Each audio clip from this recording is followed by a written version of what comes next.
What's going on, guys? Ted from Immersion here, and today we are going to be talking about a book that can literally only be considered legendary, and it happens to be in the title, and that would be what you can see over my shoulder here, but also right here, and that is Legendary Dragons by Jetpack 7.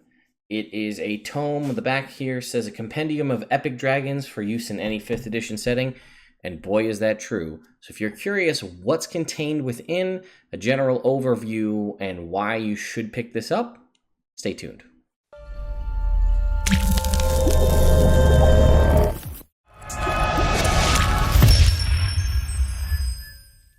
All right, guys. So first of all, I do want to say thank you so much to Jetpack 7 for sponsoring this video. Again, even though this is a sponsored video, this is going to be my opinion on the book in and of itself. But what's also really cool, thanks to Jetpack 7, is if you use the coupon code NERDImmersion when you check out at the Jetpack 7 store, you can get 10% off your purchase. So there'll be a link in the description if you'd like to go pick up a copy of Legendary Dragons for yourself. You can use the coupon code NERDImmersion, save a little bit of money. I do, however, rather than just showing you what's here in the book, I happen to have the collector's edition here over my shoulder, and this is the regular version. This was a Kickstarter from Jetpack 7. If you're unfamiliar with them, they've done a couple of successful Kickstarters. They did the Gods and Goddesses Kickstarter, the Redux version. They did the Masters and Minion Kickstarter, which I have right here. But I have the PDF of the Legendary Dragons Kickstarter, or Legendary Dragons book. And you can see right on the front here, Dylan, Hake, Lewis. There are some D&D luminaries who have created content within this book. So I'm going to go over just sort of a general overview about what you can expect if you pick up a copy of this. So we're going to look at the table of contents, and Jetpack 7 is really known for, and the art that they have is fantastic. This is this list that you see me scrolling through now is a list of all the Kickstarter backers. There's a foreword from Luke Gygax, son of Gary Gygax, creator of Dungeons and Dragons. And what I'm going to do for you, must have skipped past the table of contents while I was scrolling through here. Here we go. You can see here are the Legendary Dragons. There are several here, and you can see who they are written by. And one thing I do want to show you, I'm not really going to go into any specific dragons themselves in this video. I'll go into a couple, but none of the major ones just because there's so much content to cover. But one thing I do want to show you is the art, because the art of these dragons is fantastic. It just looks so good. So you're going to have all of these legendary named dragons, and most of these we're talking challenge rating like 22 plus. So these are going to be typically end campaign, either bosses or maybe a high level contact the party makes that they meet early on that they're not going to find till later. We have Great Worms here, which is basically Great Worm status for any of the monsters or the dragons contained within the monster manual. This is a higher tier of them, making them stronger. We have open gaming content, which is just basically new additional dragons. We have a new wyvern here, new drakes, new kobolds, the Drakon, which is a new playable race. We have dragon riders, which is a whole brand new level 1 to 20 class. Dragon hunting and dragon hunting economies. This is some of my favorite parts as a dungeon master. Enhanced spells, which is using dragon bits to enhance spells that require material components. A whole section on aerial combat and airships. If you're fighting dragons, they can fly, so that makes sense. Some new magic items, lair actions specifically to each one of these major dragons, and the Puggin, which I will go over in depth because it is just, well, you'll just have to see. So, like I said here, I'm going to kind of skip through, but I want to show you the art. And you can see each one of these right here where I Balor, the Beast of War. You can see all of, there's lore, there's adventure hooks, there's encounter conditions, what the encounter's like. This I do like, which is something we don't really get too much in 5th edition, is a section on tactics. I feel this was common in earlier editions, that the monster manual would tell you in a typical combat scenario, the monster X that you're fighting behaves like this. First they use this, then they'll do this. They're more reserved, they're more aggressive, whatever. We don't really have that in 5th edition. They don't really give you an idea of how the monster's headspace is when they get into combat. We have a section on tactics. And then we have a little bit about each little dragon. And then here is the art for this dragon. It's fantastic. You can see the Durger here in the bottom. And then we have our stat block, right? So challenge rating 21. They're all going to have legendary actions. They're all going to have lairs. They're all legendary dragons.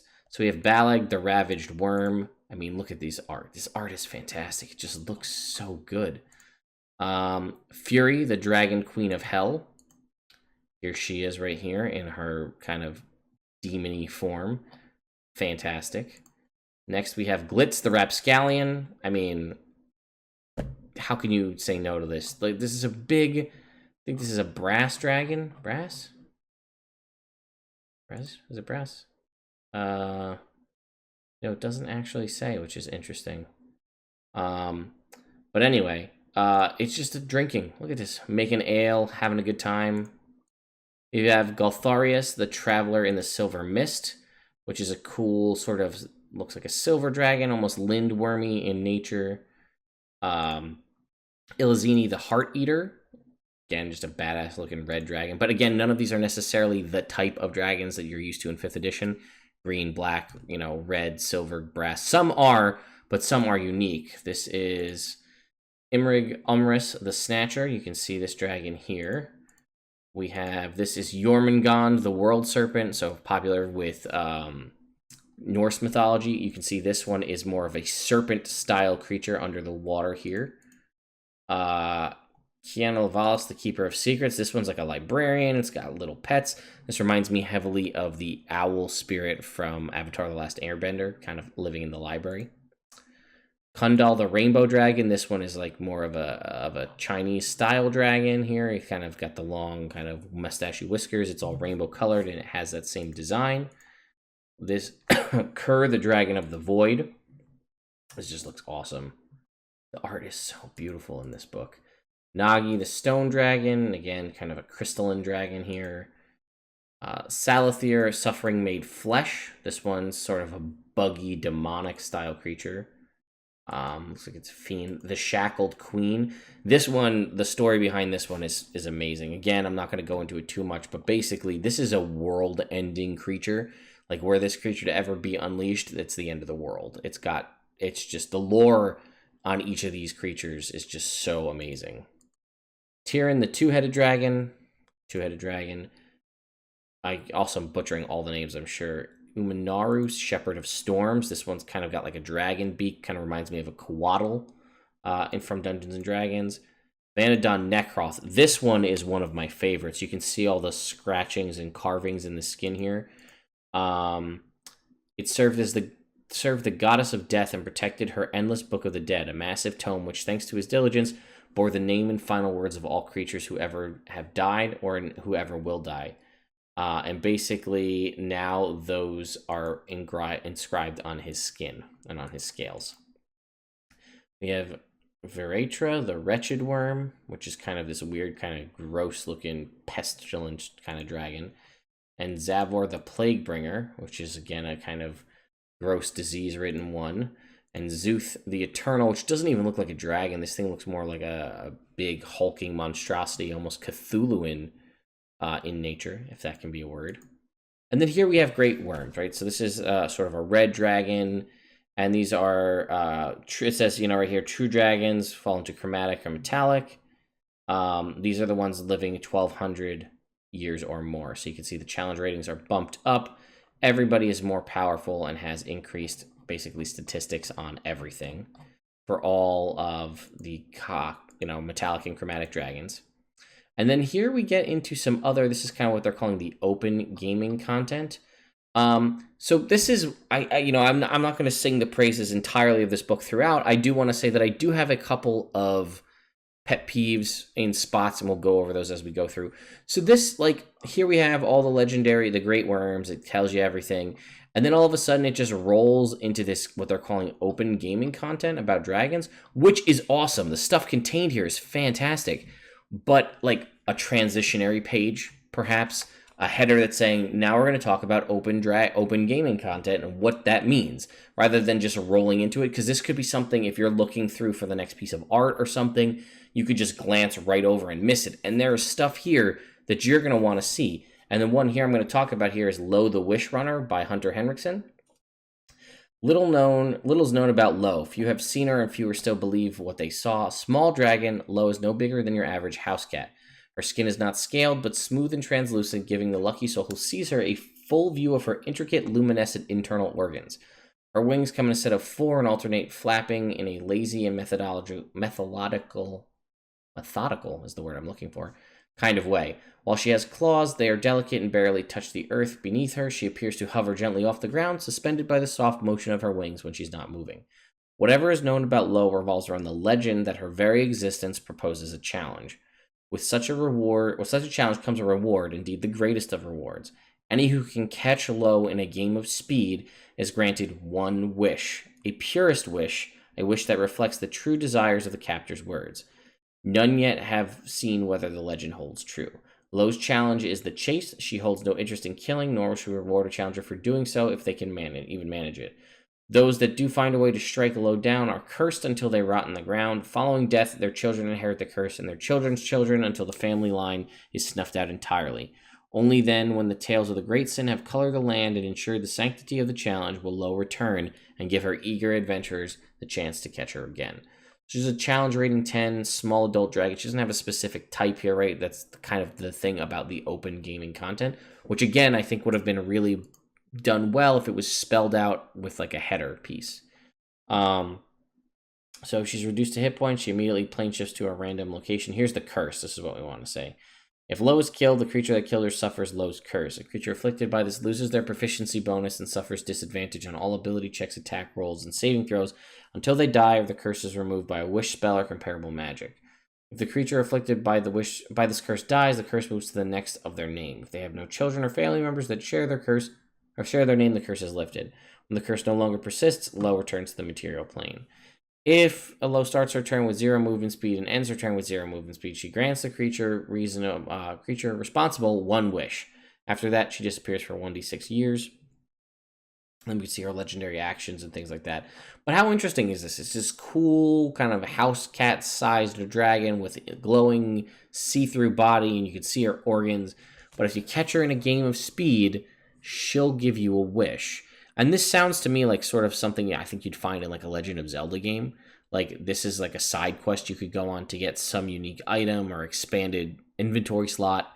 But it's a wish spell in Dungeons & Dragons. And this is high quality, awesome content that I feel could be glanced over because there's no like separator page, which would be something simple, I think, to add. So I'm not going to go through too many more of these, but you can see there are more, right? Pandarillanex, the Mind Warden. I'm just going to skip these. These names are too hard. The Blood Drake. So here's our Dragon Ant, which looks, I think they called it technically, in the beginning it said it was a wyvern. But like this is a challenge rating 2, and it's literally a dragon ant. So like think like a really bad fire ant, but you know, one that can fly. It can smell precious gold, metals and gold. It has a hive mind, and it does sizable damage, for a challenge rating 2 creature. It is considered a dragon though, so you can't technically get it for any kind of animal summoning spell. But even still, very cool. And then there's a challenge rating 8 version of it that is a swarm, and I like that the swarm of them forms the image of a larger dragon. Let us see. We have the Drake of Displacement, which is essentially a displacer beast, but it's a dragon, which is even cooler, because displacer beasts are badass. Now take one and make it a dragon. This is absolutely going to end up in my campaign. Then we have a War Drake. So this is, again, drakes exist in 5th edition as sort of like creatures for guarding. They're usually guard drakes or ambush drakes. This is a War Drake. This one's a little stronger and designed to be a war-ridden mount in combat. Then, again, we get into the Hand of the Dragon, which is a bunch of different, I believe this is all like a sort of a cult of kobolds, but again, I feel like it doesn't go well. So it says this was a drake. Now it says kobolds at the bottom, but there's all this information about the different teams in this Hand of the Dragon, and then here's the different kobold stats. I think it just could have done better with explaining that this is a kobold section, but here's a little bit more about it. Just again, simple separation pages or like because this is very like lore based stuff, like origin and creation of the Hand of the Dragon and all these things. And I would love it if there was more of like a you are a person reading a book at this point. Here's a little bit of like context around what these different sections are. And as I look through this, it says Hand of the Dragon, and I guess that's just sort of just a title to go about the kobolds, because I don't see that being like a specific cult called the Hand of the Dragon. And there, there's successions for different encounters, and then we have different kobold roles, right? The Brute, the Schemer, the Scoundrel, and a Kobold Abomination.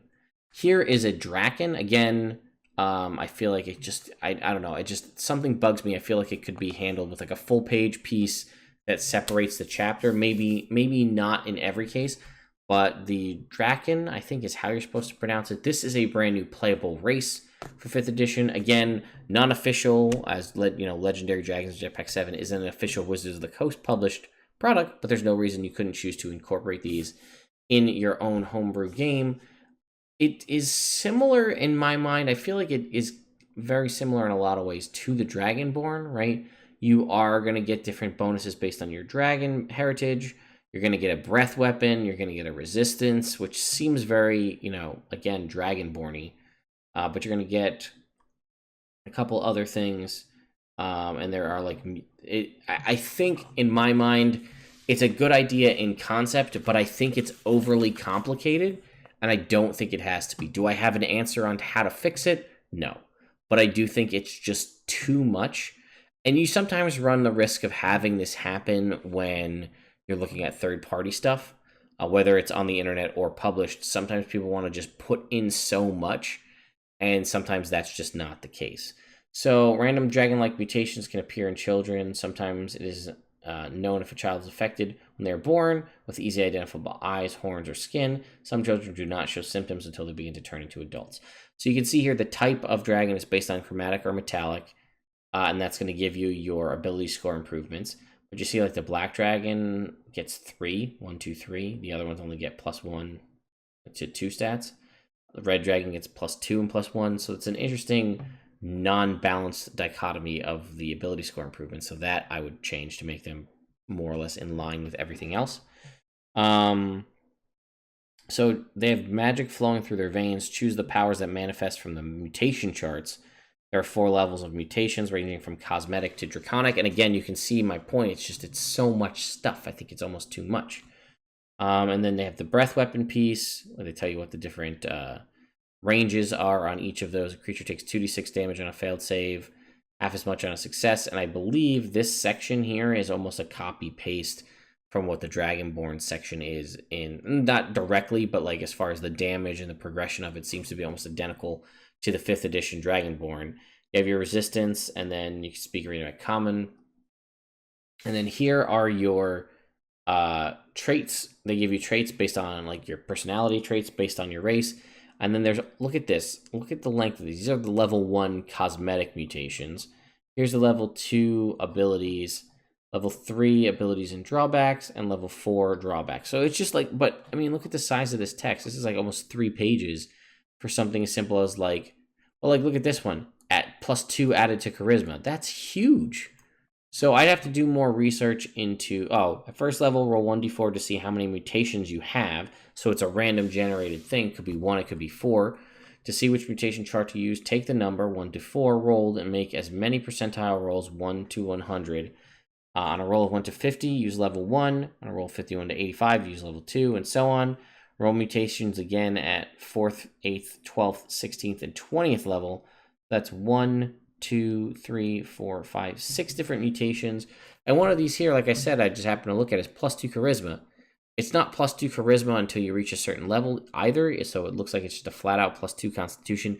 These seem like a little much because they're happening at the levels that you gain feats for the most part, but feats or ability scores. But if you could get an ability score at level 4 that boosts your charisma by 2, but a Drakon mutation that also boosts it by 2, it's almost like giving you double ability score improvements. Again, that's a specific example, but you can see why I just think it's a little overly complicated. Then we have the Dragon Rider. I'm not going to go into this too much because it's pretty extensive. It's a whole level 1 to 20 class. We'd be here forever. There are a lot of abilities here. I'd have to do a whole secondary review of just this class because you know, any class where you can get a mount or a secondary summoned creature that's consistent. In this case, it can be a dragon. You're probably going to overshadow some of your other party members. I could be wrong, but you riding a dragon, the dragon having its own stat block, and it's still a dragon, makes it likely that you're going to be a standout and everybody else may seem to fall by the wayside. Again, another section here, dragon hunting. This section, as I was reading through it, I had to read through it 2 or 3 times. So we start going into lore about dragon hunting being declared evil and about, you know, a dwarf remembers. And then all of a sudden it says becoming a dragon hunter. So, okay, so at first I thought this was maybe a subclass for, say, like a fighter. Because it's like, but then it has prereqs. So it's almost like a prestige class. 13 strength, 15 wisdom, 15 charisma, any alignment except for evil. Half of all wealth obtained is dedicated to a chosen dragon hunting faction. A PC who fails are stripped of their benefits. PC who declares themselves to a faction and its well-guarded secret. The practice of dragon hunting is illegal, therefore it is never discussed openly.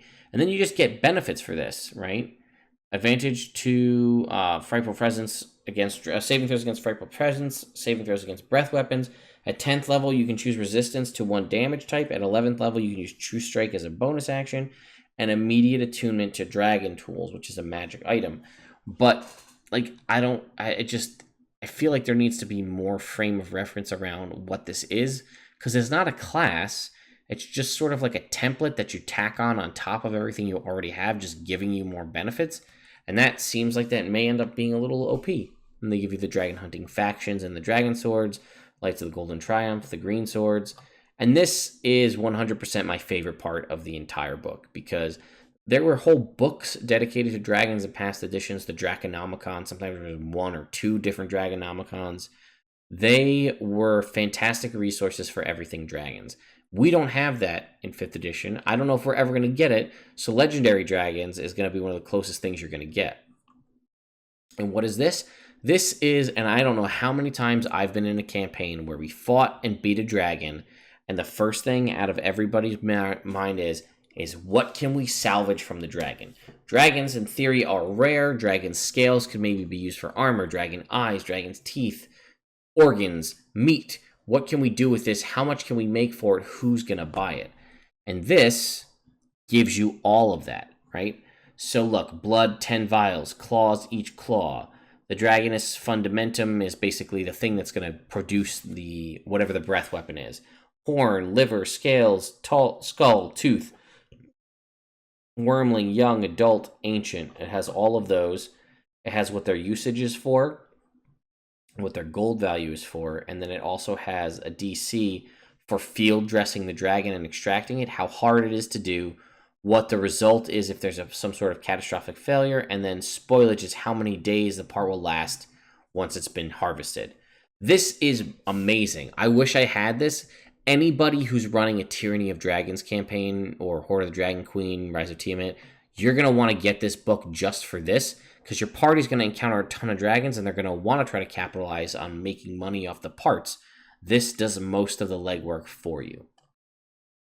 And then different weights of different things, and then they have a little bit on miscellaneous. And then this part, also fantastic, can tie into the previous part or be a separate thing entirely, is the idea of using dragon bits to enhance the spells, the effectiveness of a spell that requires a material component. So first off the bat, we have Acid Arrow, which normally does, whatever the damage for Acid Arrow is. However, it's powdered rhubarb leaf and an adder's stomach are the material components. But if you add Black Dragon Horn Shavings, it's going to say increase the damage by a d4. And in this case, the components aren't consumed, so you can still keep those shavings. We'll scroll down a little bit here. Let's pick something interesting. Find familiar, no. Find the path, find steed. No. Alright, let's do Flaming Sphere. So a bit of tallow, rendered form of beef or mutton fat, a pinch of brimstone, and a dusting of powdered iron. Portion of a red dragon liver, you're adding an additional d6 fire damage. Some things may be adding damage, some things may be extending time frame or range, and it goes through pretty much the entirety of the player's handbook spells. Then we get to a section on aerial combat and airships. I'm going to kind of skip over this, but there's sections on designing your own airship. There's a sample airship. If you're going to be fighting dragons, there's a chance you're going to have to take to the sky. This is a good way to do it. We have a couple of different dragon cults, the Disciples of Decay, the Cult of Zuth. 2 different ones, what their kind of deal is, where their NPCs for combat and things are suggested, and then also adventure hooks. We have several new magic items. Again, obviously, they're very dragon-y themed in a dragon-themed book. Not all are, though. There's some that are just kind of cool magic items. There's also a new spell here in the form of Rot.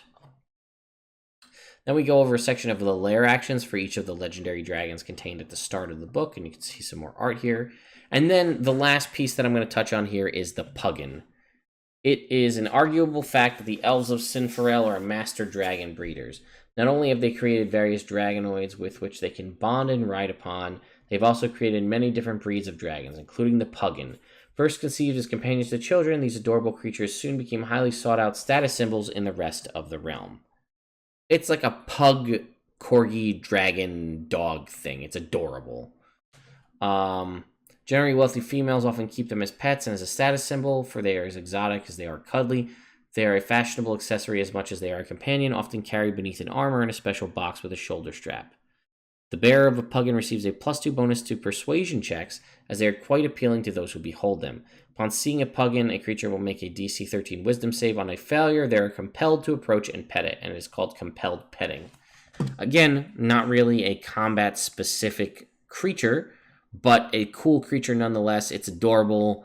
I love these things. I want to put them in my game. I'm sure there are people. I can't say it's for everyone, but I bet you a lot of you are going to either you're going to love this yourself or you're going to know someone at your table would love to see these. Any kind of dog lover or cat lover would probably love to have one of these in their game. So I highly recommend it. And that's it, guys. We see some concept art here towards the end. And then I think that's pretty much going to round us out and close the book. So that was a general overview. Sorry the video went a little bit long, but a general overview of everything contained in the tome Legendary Dragons. We went into things a little bit in depth here and there. There's obviously a lot more that can be talked about how to use the book and whether or not to use it for players or dungeon masters. Diving into the class specific, a specific dragon, and going over them further. But again, I just wanted to give you that because if you don't know, this is out. You can go pick up a copy for yourself. It was, again, backed on Kickstarter. It was very successful. Books started shipping right around Gen Con this year. But yeah, I wanted to say once again, thank you so much to Jetpack 7 for sponsoring this video. Without them, I probably wouldn't have these books. I wouldn't have these books in my hand, and I would not be able to do this video. And it's always nice to get to work with great people who enjoy the same things that we do, making cool, unique stuff for Dungeons & Dragons. And in my mind, doing a great service to the fact that in 5th edition, I don't really think dragons are that dangerous. Yes, they're powerful, but they don't have the gravity of dragons of old. Whereas like in 3.5, if I was told I would have to fight a dragon, I would lose it and I'd run away.